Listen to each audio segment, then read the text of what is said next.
millón de ucranianos que están abandonando su país, pero decía Pilar que ese número de refugiados podría elevarse hasta los 4 millones. Estaríamos asistiendo a un éxodo histórico en la Unión Europea, probablemente el mayor en más de 75 años. En más de 75 años, el mayor éxodo, la mayor crisis desde la Segunda Guerra Mundial. Lo que también es un precedente es la respuesta que está habiendo en la Unión Europea. Es decir, tenemos la crisis de Siria muy reciente y tenemos otros rebotes de la crisis de Siria en los que los países como Turquía, como incluso Rumanía, como Hungría o Polonia, fueron muy reacios a recibir refugiados. La respuesta es completamente la inversa. Yo creo que es muy importante esta imagen de von der Leyen con el presidente de Rumanía dando las gracias por esa acogida, porque estamos hablando de que no hay ninguna fisura, ni desde los países que acabo de citar, ni de Hungría, ni de Polonia, países también que hasta hace 2 días se les estaba sancionando, ¿no? por vulnerar derechos humanos, y que ahora están en una política completamente distinta, acogiendo a esos posibles 4 millones de refugiados,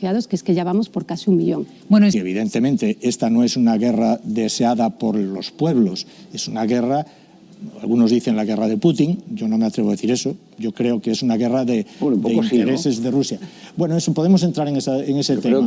Podemos entrar en ese tema, pero fíjate que, por ejemplo, acaba de decir el ministro de Asuntos Exteriores, no está dirigida por locos.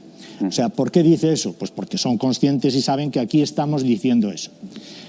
También desde mi punto de vista, debemos ser prudentes en lo que decimos, porque si deseamos que esto acabe, y lógicamente acabará, de alguna manera tendrá que acabar, y habrá que sentarse ante una mesa a discutir qué es lo que se va a hacer. Tienes razón que aquí en la guerra de Ucrania se dan todas las guerras, o sea, la mediática, la de la opinión pública, claro, la militar, y la más grave, que es esta amenaza nuclear. Yo no sé, coronel, si a usted le tranquiliza que de momento hasta ahora la inteligencia norteamericana ha ido acertando en todos los escenarios. Nos avisó, teníamos cierto descrédito en Europa de que Putin iba a hacer una agresión absolutamente salvaje como la que ha hecho y unilateral a Ucrania, acertó también en las fechas y ahora está diciendo, bueno, que no valora, que no parece demasiado creíble que esta amenaza nuclear sea real.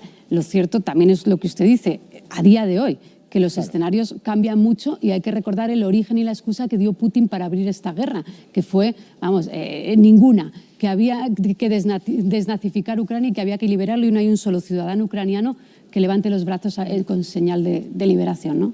Totalmente de acuerdo. La situación es muy cambiante. La situación puede en un momento determinado descontrolarse del todo. Puede Rusia sentirse, porque además hablamos de sentirse. El sentimiento es una cosa... Es súper subjetivo. Claro. Entonces, claro. ¿Rusia puede sentirse amenazada existencialmente? Sí, claro.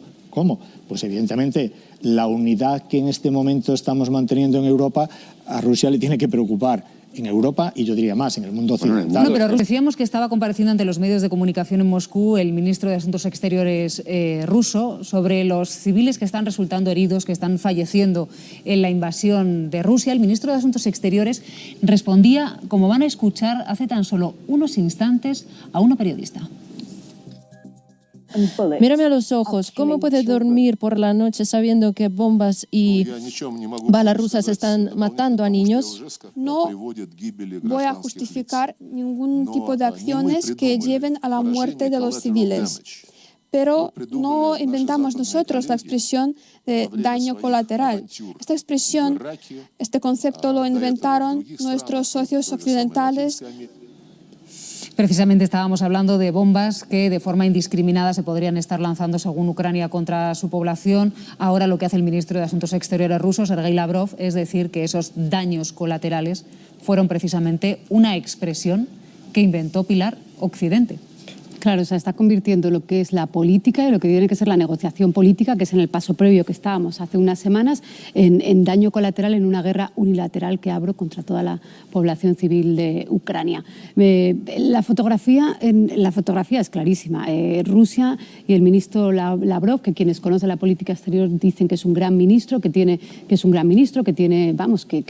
ha jugado un papel importantísimo. Y 20 años de historia. En Rusia, 20 años de historia, pero en cualquier caso se ha quedado solo ante no solo la Unión Europea, sino todo el mundo occidental, ante la ONU, con esos 144 votos en contra de la actuación de Rusia. No hay nada, no hay nadie, ninguna institución, ningún organismo internacional que esté justificando este daño colateral del que está diciendo Lavrov, y que, coronel, a mí me sorprende además que un ministro de estas características tenga tan pocas salidas argumentales en este momento. Ya. Es muy complicado el tener una salida para justificar lo que se está haciendo. Yo ahí, es lo que decía, vamos a ver cómo evoluciona todo, porque dentro de Rusia yo estoy convencido que tiene que haber muchos rusos y muchos militares que estén sufriendo mucho con esta guerra. Y los oligarcas ya están ese es el presionando aspecto, por su parte. claro, sin duda, muy importante.